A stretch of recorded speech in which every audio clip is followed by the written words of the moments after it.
au livre de Matthieu 6, verset 8, où il est écrit: ne les imitez pas, car votre Père sait de quoi vous avez besoin avant que vous le lui demandiez. Et donc le thème de ma prédication ce matin, c'est que votre Père sait.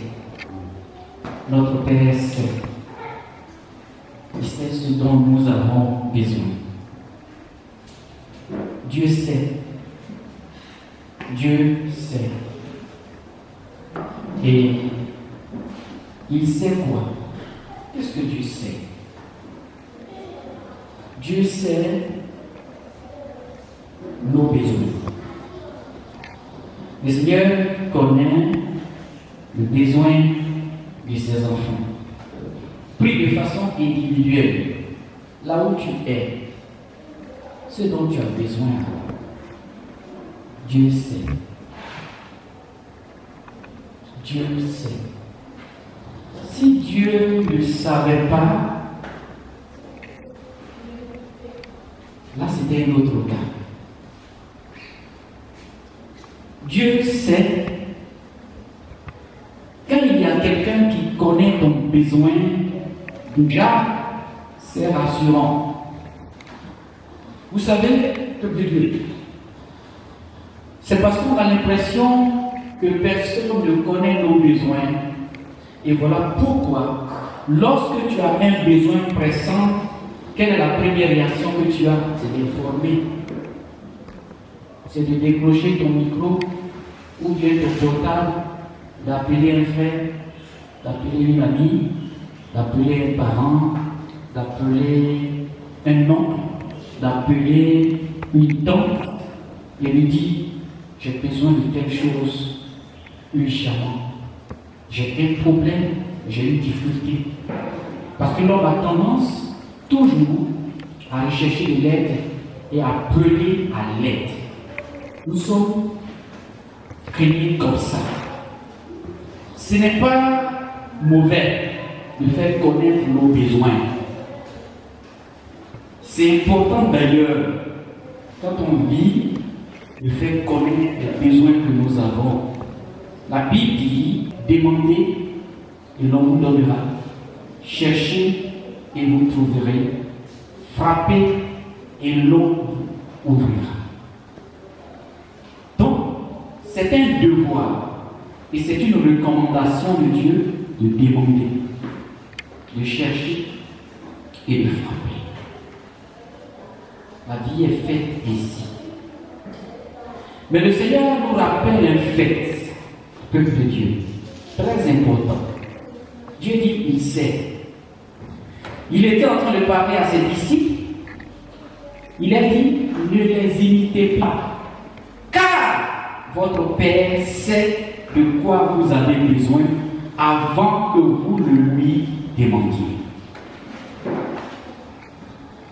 Dans notre recherche du bien-être, ne jamais imiter les gens du monde. Dans notre recherche de satisfaire nos besoins, le Seigneur nous dit: ne les imitez pas. Parce que les gens du monde ont une manière de chercher, de demander, de frapper. Mais nous devons être différents. Le Seigneur dit à ses disciples: ne les imitez pas. Ne les imitez pas, car votre Père sait de quoi vous avez besoin avant que vous le lui demandiez. Mais qu'est-ce qu'il ne faut pas imiter? Comment les gens du monde demandent-ils? Comment les gens du monde cherchent à satisfaire leurs besoins?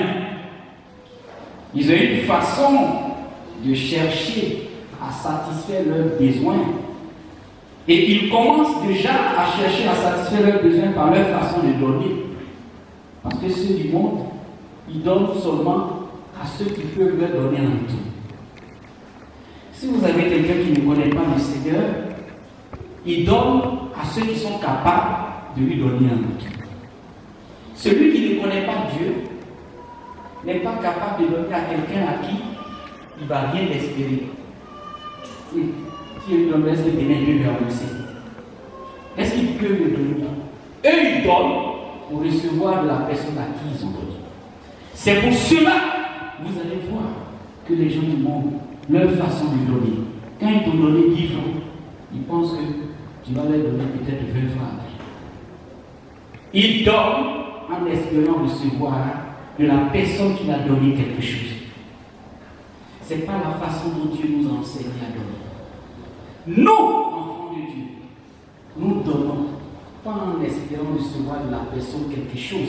Et voilà pourquoi le Seigneur nous fait du bien aux orphelins, aux pauvres, aux personnes qui sont dans la nécessité. On fait du bien aux gens auxquels on n'attend rien. Mais notre attente, c'est à Dieu. Un chrétien, quand tu donnes, tu oublies même la personne à qui tu as donné. Mais tu t'attends à recevoir des dieux. Je ne te fais pas du bien pour que tu me rembourses. Or, dans le monde, quand je te donne, toi aussi, c'est donnant-toi. Je ne fais pas du bien à un orphelin pour qu'il me rembourse. Et voilà pourquoi on fait du bien même à ceux-mêmes qui ne sont même pas capables de nous rembourser. Ils ne sont pas capables de nous donner. La façon de donner au monde, la façon de donner dans le monde peut être différente de ce que nous faisons. Le Seigneur dit, ne les imitez pas. Notre Père sait de quoi nous avons besoin. Ne les imitons pas aussi dans leur hypocrisie. Parce que les gens du monde peuvent donner avec hypocrisie. Ils donnent, mais ce qu'ils donnent, ils ont toujours quelque chose derrière. Mais un enfant de Dieu, quand tu donnes avec toute la transparence, toute la justice divine. Le plus important pour nous ce matin, c'est que Dieu sait ce dont nous avons besoin. Le Seigneur a dit que la main qui donne, c'est elle qui va recevoir. Le Seigneur, il connaît aussi les besoins. Et quels sont les besoins? Les besoins là sont énumérés dans Luc 12, où Jésus lui-même énumère. Il cite toutes les choses dont notre Père sait que nous avons besoin. Et parmi les choses que Dieu sait, que Jésus sait que tu as besoin, il a cité la nourriture, la boisson et le vêtement. On se bat aujourd'hui pourquoi? On se bat pour survivre. Parce que sans la nourriture, on ne peut pas vivre. Même quand on va à l'école et que nos parents nous scolarisent, et qu'on est étudiant, et qu'on est élève, et qu'on commence déjà même par la maternelle, après on gravit les échelons, on va dans les CM, CE, CM, après au lycée, après le lycée, l'université. Tout ça, c'est pourquoi? C'est pour que demain, cet enfant ne puisse pas aussi être dans des besoins, que lui-même puisse pouvoir ses besoins. Alors pourquoi on va à l'école? Et c'est quel besoin? C'est la nourriture, c'est le vêtement, c'est quoi encore? C'est la boisson, ce que nous allons manger, ce que nous allons boire. Et comment nous allons nous habiller? Parce que nous sommes dans un monde où il faut s'habiller pour sortir. C'est vrai, on dit que l'habit ne fait pas le mal, mais quelquefois, l'habit que tu portes, il illustre un peu ta personnalité, qui tu es. Donc vous voyez que Jésus sait que tu as besoin de nourriture. Le Seigneur dit qu'il sait que tu as besoin de boisson. Il sait que tu as besoin de vêtements. Ne te comporte pas comme les gens de ce monde qui pensent que personne ne sait, connaît leurs besoins. Donc quand eux ils font du bien, c'est pour que ceux à qui ils ont fait du bien là les remboursent. Non. Nous, quand nous faisons du bien, nous avons l'espoir que Dieu se souvient de nous. Je vais dire à quelqu'un ce matin qui est troublé en lui-même, qui se demande quel sera son avenir immédiat. Son avenir peut-être à moyen terme et à long terme. Quand il regarde, quand il observe même les ressources qu'il a actuellement, quand il regarde un peu ce qu'il a à sa capacité, il se dit, mais si j'épuise ça, c'est fini pour moi. Si j'ai terminé et que j'ai utilisé peut-être ma dernière ressource, ce sera compliqué pour moi. Je veux dire que Jésus sait. Jésus connaît ton besoin. Jésus connaît la réalité que tu vis actuellement. Jésus connaît les moments que tu traverses. Ne te comporte pas comme s'il ne sait pas. Je vais te donner un secret, peuple de Dieu. Et Jésus donne l'ordre de ne pas s'inquiéter. C'est un ordre. Quand le Seigneur donne l'ordre, si tu as confiance en lui, obéis à ce ordre. Il dit, ne vous inquiétez pas. Et comment obéir à cet ordre de Dieu? On survole parfois ce verset. Ne vous inquiétez de rien. Il a dit de rien. Il n'a pas dit ne vous inquiétez pas de ça, de nourriture, de boisson. Il dit de rien. Ça veut dire que dans tous les domaines de ta vie, tu ne dois pas t'inquiéter de quelque chose. Ça ne veut pas dire reste là, ne rien faire. Mais Jésus donne un ordre formel. Il dit ne vous inquiétez de rien. Ça veut dire quoi exactement? Et comment ne pas s'inquiéter de rien? Le Seigneur nous appelle seulement à la foi, à une vie de foi. Parce que seule la foi peut nous libérer de tout ce qui est anxiété, tout ce qui est angoisse, tout ce qui est peur. Le Seigneur a fait te dire, marche selon la foi. C'est ce qu'il veut dire. En te disant de ne pas t'inquiéter, de ne t'inquiéter de rien, tout ce qui peut causer peut-être en nous, peut-être de la peur de notre avenir, c'est la foi. Et la foi, c'est quoi? En d'autres termes, Dieu est en train de nous dire de marcher en ayant confiance à lui. Tu dois affronter la vie en sachant que Jésus est avec toi. Ne regarde même pas aux hommes. Les hommes, Dieu peut les utiliser comme moyen de règlement de ton problème. Mais sache que Dieu connaît ton problème. Et quand tu sais que Dieu connaît ton problème, quand tu pries même, la Bible dit avant que vous ne lui demandiez, il sait. Tu ne pries pas comme si Dieu n'entend pas, mais tu pries comme si Dieu sait déjà. Le Seigneur t'invite à la prière, mais tu pries comme s'il sait déjà. Et en réalité, lui-même t'a dit que je connais ton problème. Il ne sert à rien de nous inquiéter, puisque cela ne résout aucun problème. Le Seigneur a dit que les inquiétudes que nous avons, ça ne va pas résoudre nos problèmes. Ça va même les empirer. Regarde, quand tu as un souci et que tu es tout le temps inquiet, est-ce que ton problème se résout automatiquement avec l'inquiétude? Qui a pu résoudre un problème avec les inquiétudes?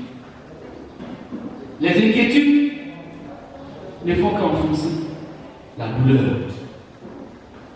Les inquiétudes ne font que grossir le problème. Et donc, si les inquiétudes ne peuvent rien, peuple de Dieu, il serait vraiment stupide de nous faire du souci, puisque notre Créateur, le Seigneur de l'univers, nous aime. Et il sait ce qu'il nous faut. Si Jésus sait, pourquoi tu t'inquiètes? Pourquoi tu t'inquiètes ici? Quand tu t'inquiètes tant. S'il sait, tu dois marcher comme Jésus sait. Tu dois marcher maintenant en sachant qu'il connaît le problème que tu as. Il sait que tu as besoin de nourriture.